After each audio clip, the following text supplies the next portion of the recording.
Welcome everyone to Livewire's C-Suite coverage for the August 2025 reporting season. My name is Vishal Texanani, and today I'm delighted to be joined by Russell Burke, the Chief Financial Officer of Life360.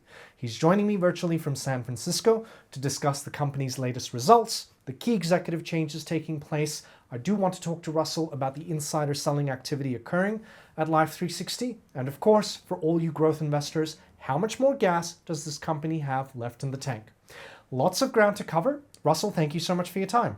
Happy to spend some time with you, Vish. Russell, let's kick off with a big ticket item. Chris Hulls is stepping into the executive chairman role while Lauren Antonoff has been promoted to CEO. Why now, and what do these changes mean for the future strategic direction of Life360? Yes, this is the right time for the change. When Chris brought on Lauren as COO, he definitely had in mind longer term succession. I think, as he said in his blog post today, it's something that he's had in mind for a while, and it's the right time now. Lauren has the experience from her time at Microsoft and at GoDaddy, is really very product focused, and in the time that she's been with the company, has spent a great deal of time with Chris, and they are definitely of the same mindset that it's really about the member experience that comes first, and that's our philosophy at Life360. It will be a seamless transition, and the strategy is really already been set, with both Lauren and Chris contributing. So it's not really going to change from here. Let's talk about the recent results. What were the most pleasing aspects of the results to you? And were there any areas where you felt the business fell short? Really, the most pleasing thing is the fact that we delivered record results across revenue and profitability, and can continue to scale the company in a somewhat tough macro environment. So really, it's about you're moving along the path for our long-term vision, which is to be really the go-to app for the family in the digital age. Sometimes we talk about it as the super app for the family, but that's our vision, and each path along this is a building block for us, and we've managed to move along that path quite significantly in Q2. Russell, I do want to talk about shareholder alignment. Our calculations show that 360 directors have sold over $20 million worth of stock since May 2024. This excludes the divestment Chris made last year. And in 2025, nearly $6 million of stock has been sold. Now, shareholders get that there are many valid reasons for directors and executives to sell, but some of our viewers have pointed out there have not been any on-market director purchases in over 1 year. How should investors interpret this in the context of the company's outlook? I think we all see the longer term opportunities still for Life360. There's a long way to go in terms of our vision and what we want to build here. But a few things in terms of the historical piece. Firstly, Chris has obviously talked about his concentration within Life360 and the need to diversify, and I think shareholders have fully embraced and understood that. The company's been around for 18 years, and several of our directors have been with the company from the early days, and it's not unusual at all of again some directors diversifying. There's also some factors such as the way RSUs work, and the need to cover tax withholdings as they settle. So I think there's a number of things here, and the other thing is when we did the US IPO last year, we intentionally essentially asked directors to participate in a secondary so that we could help the market float without causing a lot of dilution for existing shareholders. So all of those have factored into that, but it doesn't really detract at all from our view that there's huge opportunity ahead for Life360. So Life360 is still in the early days of its advertising rollout, but analysts are forecasting ad revenue could grow nearly 10x by FY27. What have been the biggest learnings so far, and where do you see the key opportunities? Yeah, it's interesting. As you say, we are in the early days of building the business, but we're really starting to gain traction. Just this quarter, we advertising was a big part of the reason that other revenue increased, almost doubled to $14.5 million. Just as important, we've really learned a lot in starting to design the ad experiences, and our philosophy here is to design the experience so that it's a positive for the member. We want to deliver something that's valuable for the member and valuable for the advertiser. And you can see that in, for example, just the what we did with the Uber partnership in the last few months, where we delivered notifications to our members when they arrived at a major airport and offered them to connect directly to Uber. And that was absolutely seen as valuable. And then, we've recently launched two more ad products and engaged a number of partners as we start to ramp up.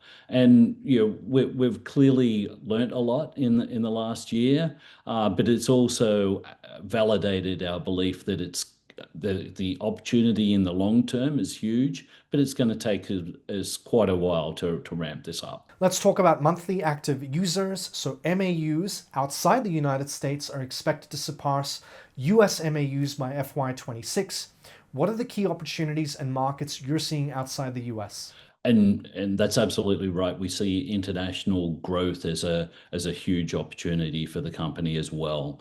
International MAUs, I think, grew 34% year over year in Q2, and we've had really strong momentum from what we call the triple tier territories, Australia, Canada, and the UK. Markets where we've really rolled out the US style product initially. And then beyond that, we've in the later part of last year, we launched what we call dual tier as a digital only product that we were able to roll out to the other global territories. We were able to roll it out very quickly because it really leverages the product that's already in place. And we were able to deliver those services very quickly and differentiate on both price and experience. And as we move forward, we're going to take a more granular approach and probably look more closely at localizing the products within territories. And there's just a huge opportunity as we do that, because while there might be cultural differences between countries, what we're absolutely seeing is that there's a core recognition that family connectivity and safety is universal. Russell, you've announced plans to expand into new verticals like pet and elderly tracking. What early feedback have you received, and how big is the addressable market for these offerings? It's interesting. The addressable market is pretty significant. For pets, I think it's something like 2.7 billion. But for us, this is more about the member experience and really bringing more people into the Life360 ecosystem. So we are launching pet tracking at the end of this year, and that will help us, because we've realized that more than half of our existing family circles have a pet as part of the family. We're able to bring that pet as part of the ecosystem for Life360, and we will also focus on the existing very large free user base. We're now up to 88 million MAU, and we have the opportunity to bring more of those into the premium subscription by introducing the pet tracking device. The next on our roadmap is elder care, where we're already seeing the impact of the sandwich generation there, as parents bring their grandparents into the family circle. And there's a lot that we can do in terms of just software before we even start to think about the hardware in that area. I do want to chat to you about AI, Russell. What role will artificial intelligence play in driving the growth of your offering or transforming your business model? We're definitely fully embracing AI in multiple respects. The key one, of course, is the member experience, and we're looking at generative models that will help us provide really tailored experiences for our members. So you're really getting ahead of perhaps what the family members are doing, and being able to help with alerts that really keep the family connected. And that's such a part of the valuable experience with Life360. And then beyond that, within the company itself, we're looking at productivity and tooling. We've created initiatives that'll really encourage testing and communication of those initiatives within the company. We're really focused on cross-fertilization, so that an idea in one part of the company can be adopted throughout the company. We're actually even seeing that in finance. We're almost leading the charge there, where we've really been focused on automation and AI. We've made some significant progress just in day-to-day efficiencies, and there's multiple things there that we can translate across the company.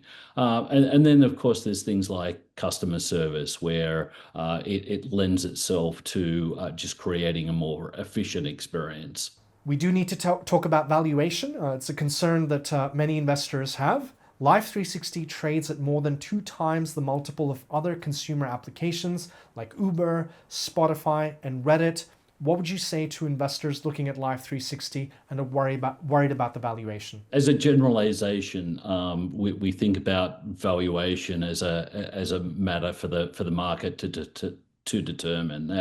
Our focus is our vision and our strategy, and we strongly believe if we successfully execute on that vision and strategy, then valuation will take care of itself. And as I said, we absolutely see huge opportunities and a long runway left from where we are today.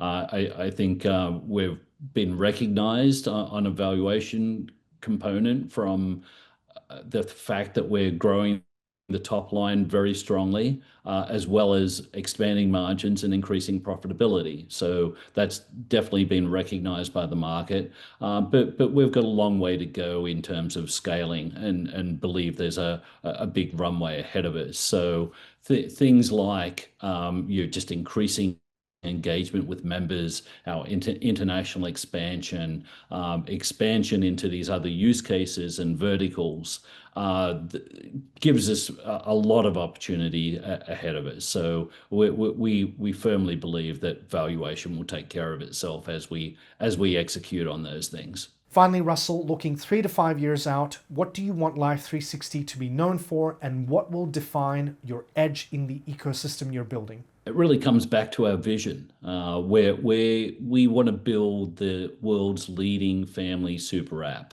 really connecting people, pets, and things in a seamless, sort of trusted experience for our members. We've talked about our aspirational goals in the relatively short term now, because we've had them for a while, but we want to get to 150 million members globally, $1 billion in revenue, and 35% plus adjusted EBITDA margins. And they're well within our sights now, and frankly, they're a milestone on our way to something bigger. But we have really strong ambitions, and we're just looking forward to getting there. Russell, thank you so much for your time, and have a good night in San Francisco. Great to spend some time with you, Vish. Thank you. I hope you got a lot out of that conversation with Russell. He's clearly very confident about the company's outlook. Good luck with the rest of August 2025 reporting season. My name is Vishal Tekshanani. Have a great day.